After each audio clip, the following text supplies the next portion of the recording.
The clink of wine glasses filled the air, but Lauren's eyes sliced through me like a razor. My sister-in-law had just announced I'd foot the $6,000 bill for my mother-in-law's extravagant birthday bash, a plan I'd never been consulted on. I froze, fork halfway to my mouth, as the chatter at the upscale restaurant table died. The crystal chandeliers cast a glow over the linen tablecloths, but the mood shifted fast. Lauren leaned forward, her smile tight, voice dripping with expectation. Everyone's paying for their share, Jack, but you're covering the big stuff. The band, the open bar, the works. It's only $6,000. You can handle that, right? My chest tightened. I glanced at my wife, Sarah, across the table. She stared at her plate, her knuckles white around her glass. The whole family was watching me. My mother-in-law, Margaret, nodded encouragingly. Lauren's husband, Tom, avoided my gaze. Sophie, Sarah's younger sister, was already tapping away on her phone, probably live texting the moment to the family group chat. I set my fork down to clink loud in the silence. I'm not paying for a party I didn't plan. My voice was calm, but inside, my blood was boiling. 5 years of being their personal bank, and this was the line they crossed. Lauren's laugh was sharp, cutting through the tension. Oh, come on, Jack. Don't be like that. It's for Mom. A real man doesn't nickel and dime his family. She leaned back, crossing her arms, her diamond bracelet glinting. Tom's never this difficult when we need him. Tom, who barely made ends meet as a warehouse supervisor, just stared at his napkin. Margaret chimed in, her voice soft but pointed. Jack, dear, it's a special occasion. We all need this. My jaw clenched. Need this. They needed a reality check. I've been patient too long, swallowing my frustration to keep the peace. But tonight, something snapped. I pulled out my phone, opened my notes app, and stood up, my chair scraping against the hardwood floor. Let's talk about need. Lauren, you've borrowed $20,000 from me over the past 5 years. Not a single penny paid back. Should I list it out? The table went dead silent. Lauren's face flushed, her mouth opening and closing like a fish. Margaret gasped, clutching her necklace. Sophie's phone was now pointed at me, recording. Sarah finally looked up, her eyes wide but unreadable. I kept going, my voice steady but cold. February 2 years ago, $2,000 for your quote-unquote home repairs. Except you posted pictures of a new flat-screen TV that same week. Last summer, $3,500 for a medical emergency. Funny, since you were on a cruise to the Bahamas days later. I scrolled through my notes, each entry a stab at the truth. Wanting to keep going? Lauren shot to her feet, her chair wobbling. How do you keep track like that? That's not what family does. Her voice cracked, but her eyes were venomous. You're embarrassing yourself, Jack. Sit down. I didn't. I locked eyes with her. Embarrassing? You're the one who thinks I'm your ATM. I'm done. No more loans, no more favors, and definitely no $6,000 party. Pay for yourself. The restaurant's hum seemed to fade, all eyes on our table. Margaret started crying, muttering about family unity. Sophie kept filming, her face a mix of shock and curiosity. Tom shifted uncomfortably, finally muttering something about calming down, but Lauren cut him off. You're pathetic, Jack. A real man provides without whining. You're lucky Sarah puts up with you. That hit like a punch. I turned to Sarah, waiting for her to say something, anything. She opened her mouth, then closed it, her eyes darting between me and her family. The silence was deafening. My heart sank, but I refused to back down. We're leaving, I said, grabbing my jacket. Sarah hesitated, then stood, following me out. The walk to the car was tense, the night air biting. Sarah didn't speak until we were inside. Her voice barely a whisper. They're gonna make this hell for us. I gripped the steering wheel, my knuckles white. They already have, but I'm done playing their game.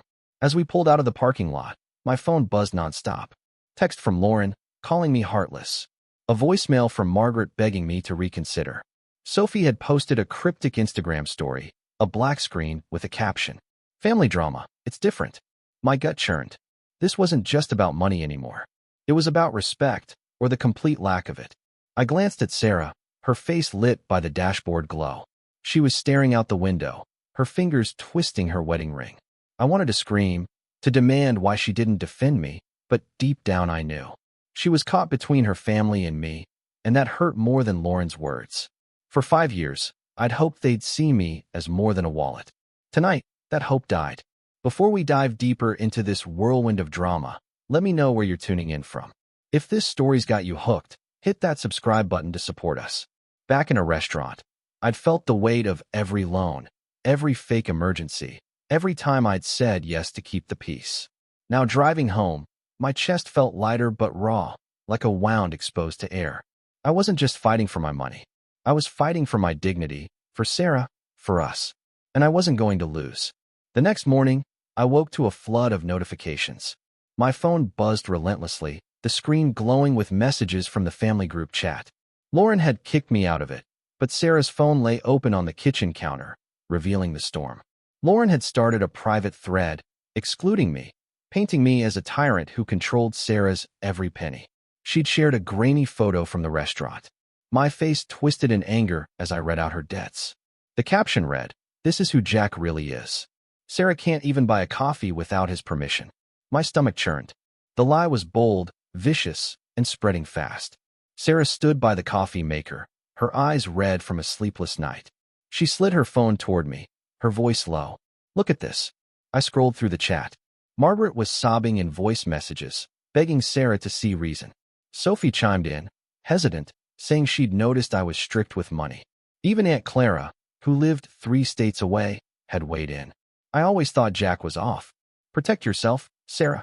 The betrayal stung, but what hit harder was Lauren's latest message.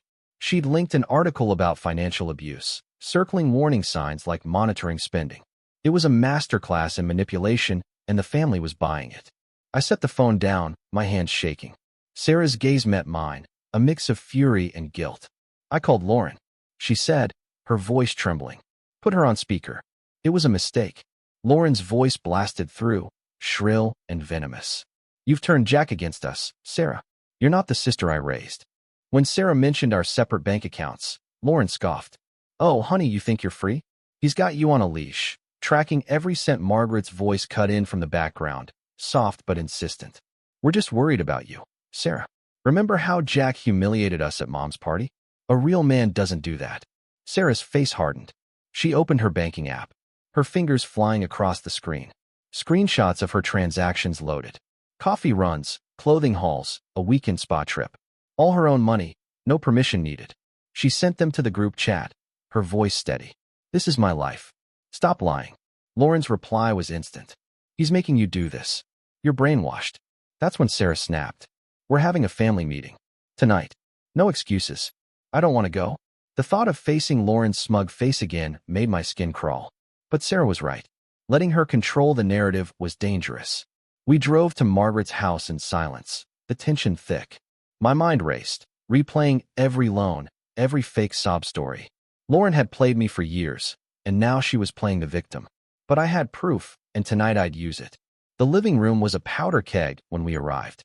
Margaret sat on the couch, clutching a tissue, her eyes puffy. Tom slouched in an armchair, avoiding eye contact. Sophie fidgeted with her phone, her expression unreadable. Lauren stood by the fireplace, arms crossed, her makeup flawless despite the drama. She started the second we walked in. "So, Jack, ready to apologize for ruining Mom's birthday? Or are you still playing the martyr?" I stayed calm, pulling out my phone. "Actually, let's talk about you." I opened a folder of screenshots, my voice steady. "April last year, for $1,000 for your kids' school fees. Except you posted a new designer handbag on Instagram that week." I held up the phone, showing the post, Lauren posing with a $4,200 bag, captioned, "Treating myself." The room froze. Tom's head snapped up, his brow furrowing. "School fees? We paid those ourselves." Lauren's face paled, but she recovered fast. "That's not true. You're twisting everything, Jack." I turned to Sophie, who'd been quiet. "Sophie, tell them about the $1,500 you loaned Lauren last month. For quote-unquote credit card debt." Sophie's eyes widened, her fingers tightening around her phone. She nodded slowly. She said it was urgent. I didn't know about the bag. The air shifted. Margaret's sobs stopped, her gaze darting to Lauren. Tom stood, his voice low but sharp. "You told me you got a bonus at work. What's going on?" Lauren's composure cracked. She pointed at me, her voice rising to a shriek. "He's lying to tear us apart. You're all falling for it." That's when Sophie did something I didn't expect. She grabbed Lauren's phone from the coffee table, where it was recording our argument. Lauren lunged, but Sophie held it out of reach, her voice trembling. "Stop it, Lauren. Why are you filming this? To post online and make Jack look worse?" The room erupted. Lauren screamed at Sophie, calling her a traitor. Margaret tried to calm everyone, but her voice was drowned out. Tom just stared at Lauren, his face a mix of shock and betrayal. I seized a moment, my voice cutting through the chaos. "I'm done being your bank. You have 30 days to start paying back the $20,000 you owe me, or I'm taking it to court. I have every text, every transfer." Lauren's eyes widened, but she said nothing, her hands shaking. Sarah stepped forward, her voice firm. "And I'm done letting you lie about my husband." She opened her banking app again, projecting her transactions onto the TV. Coffee shops, Target runs, concert tickets. "All my money, Lauren. Not Jack's." The room fell silent, the weight of the truth sinking in. Margaret looked away, her tissue crumpled. Tom's shoulders slumped, his gaze fixed on the floor. Sophie slipped her phone into her pocket, her eyes meeting mine for a split second. Was she an ally now? I couldn't tell. Lauren stormed out, slamming the door so hard a picture frame rattled. The drive home was quiet, but Sarah's hand rested on mine. A small gesture that felt like a lifeline. "They're going to fight back," she whispered. "I know," I said, my voice steady, but my heart heavy. "But we're fighting too. For us." Back home, I sat on the couch, staring at my phone. The group chat was exploding, cousins and uncles piling on, some defending Lauren, others questioning her. Sophie had sent Sarah a private message. "I'm sorry. I didn't know how bad it was. My chest ached. I'd won a battle, but the war was far from over." Lauren wasn't just a liar. She was desperate, and desperate people were dangerous. I leaned back, closing my eyes. Part of me felt free, like I'd finally shed the weight of their expectations. But another part, deeper, hurt. I want to be part of this family, to belong. Now I was the enemy. Sarah sat beside me, her head on my shoulder. "I'm with you," she said, her voice soft but sure. For the first time, I believed her.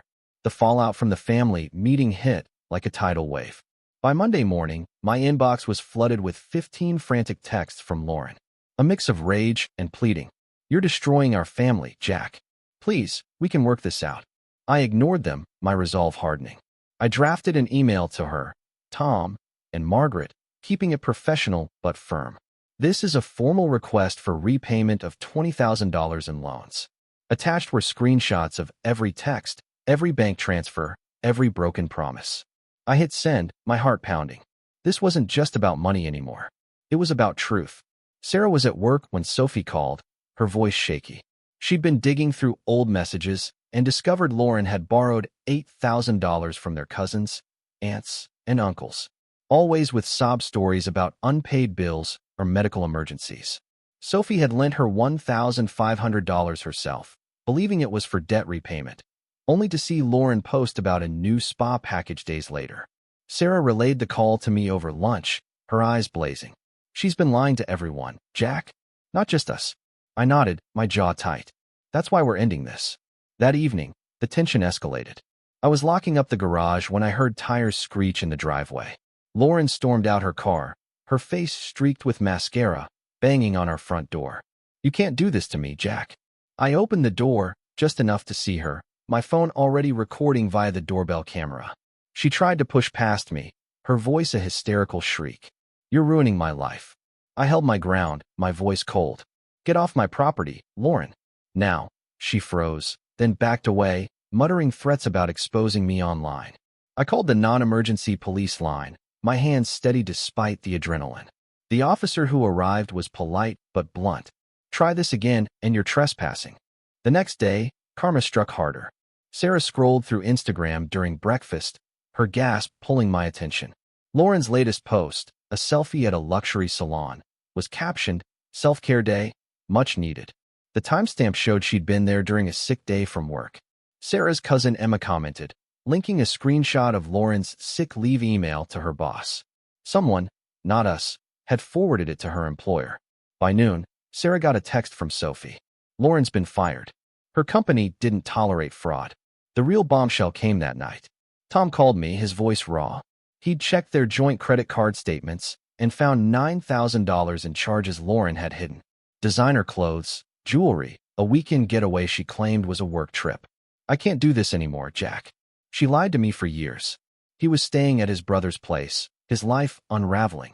I gave him my accountant's number, my tone calm but firm. Protect yourself, Tom. Start there. He thanked me, his voice breaking, and hung up. I sat in the dark, my mind spinning. Tom had been a bystander, but now he was a casualty just like me. Sarah was done playing defense.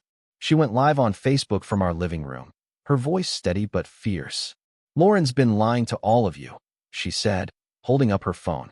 She borrowed $2,000 from my college friend, claiming it was for me. She used my name to scam people. Comments poured in, friends and family shocked, some apologizing for believing Lauren's lies. One cousin revealed Lauren had borrowed $3,000 for a car repair that never happened, posting a screenshot of her new leather couch instead. The live stream hit 200 views before Sarah ended it, her hands trembling but her eyes clear. I'm done protecting her, she said, looking at me. I nodded, pride swelling in my chest. The next morning, we shifted gears. Sarah's grandmother, Ruth, had warned us about Lauren years ago, back when we were engaged. She's a leech, Ruth had said, her voice frail but sharp. Nobody listened. Now, Ruth's 80th birthday was approaching and she'd never had a proper celebration, always giving her savings to family. Sarah and I planned a small party at her favorite community center, just close friends and homemade food. I offered my truck to haul decorations and called a caterer I knew for a discount. It felt good, helping someone who deserved it. But the victory was bittersweet. Sarah came home from work that evening, her eyes red. She'd seen Margaret at the grocery store, pleading for a chance to talk. I told her no, Sarah said, her voice cracking. She kept saying I was breaking her heart. I held her as she cried, my own heart heavy. I'd won, but at what cost? Sarah was losing her family, and no amount of justice could erase that pain.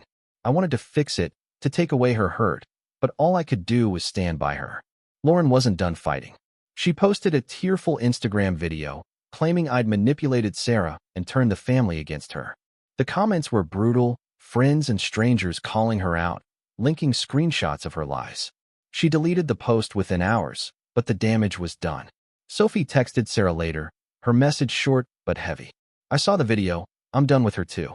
I stared at the words, a mix of relief and unease.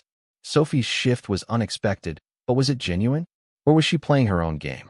My phone buzzed again, another text from Lauren. You've ruined everything, Jack. I didn't reply. She'd ruined herself, and now the world was seeing it.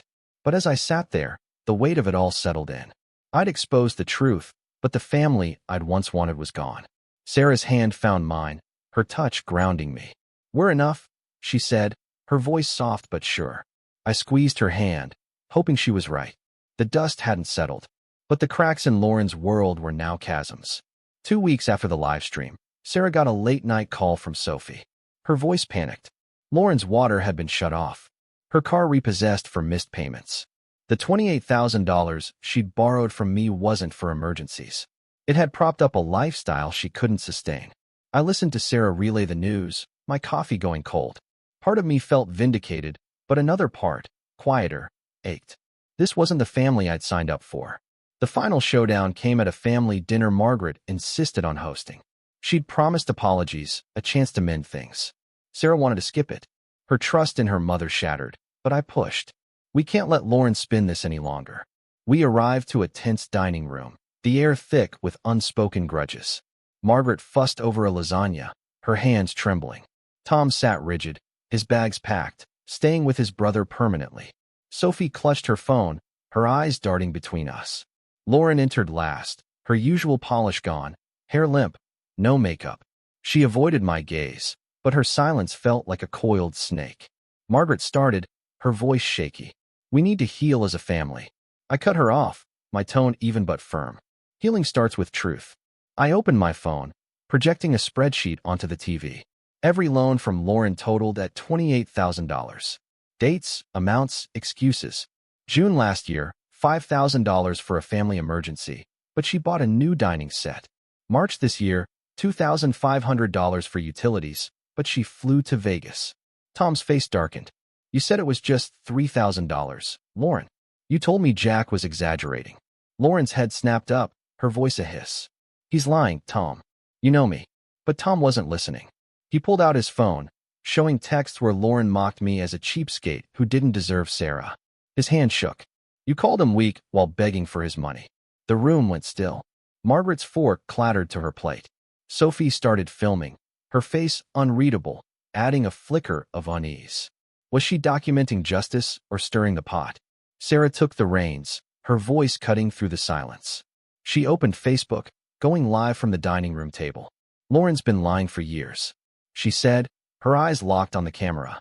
Jack paid for your car repairs, Mom. He covered Sophie's grad school books. He gave Lauren money while she called him a failure behind his back.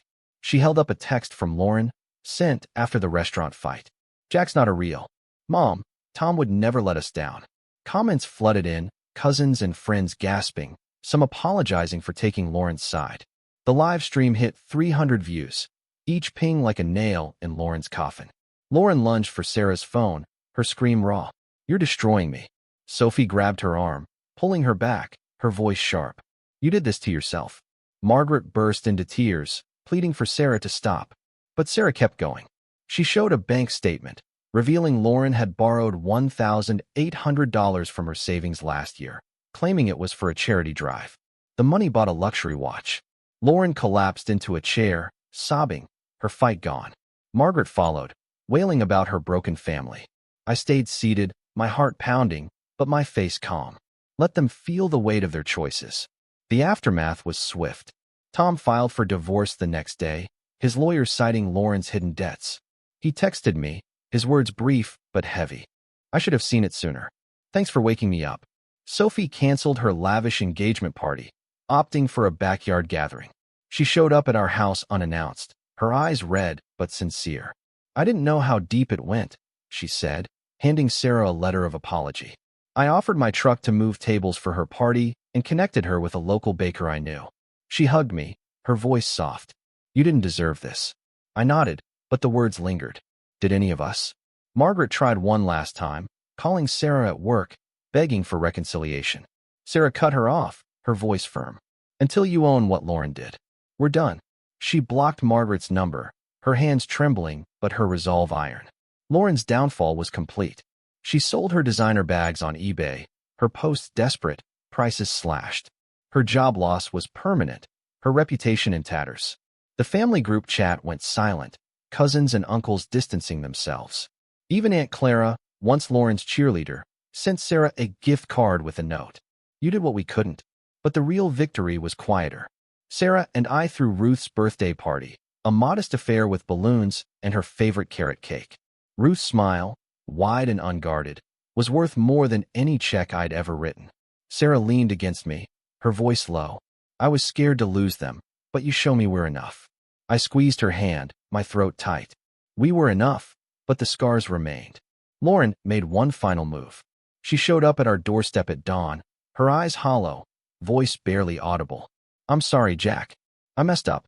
I stood in the doorway, the camera recording, my voice steady. You had years to make it right. It's too late. She left without a word, her figure shrinking in the morning mist. I closed the door, a weight lifting but a shadow lingering. Justice was served, but it tasted bitter. The family we'd known was gone, but Sarah and I were stronger. Setting boundaries wasn't revenge, it was survival. Lauren's greed had burned her world to ash, and Margaret's silence let it happen. Sophie and Tom were starting over, proof that truth could rebuild as much as it destroyed. Ruth's laughter at our party echoed in my mind, a reminder of who deserved our love. Life wasn't fair, but it was honest, and that was enough. This journey's been a wild ride, and now it's over. Did this ending hit you as justice or leave you shocked? Drop your thoughts below. If this story got under your skin, hit that like button and subscribe for more raw, real tales. Thanks for sticking with us. See you in the next one.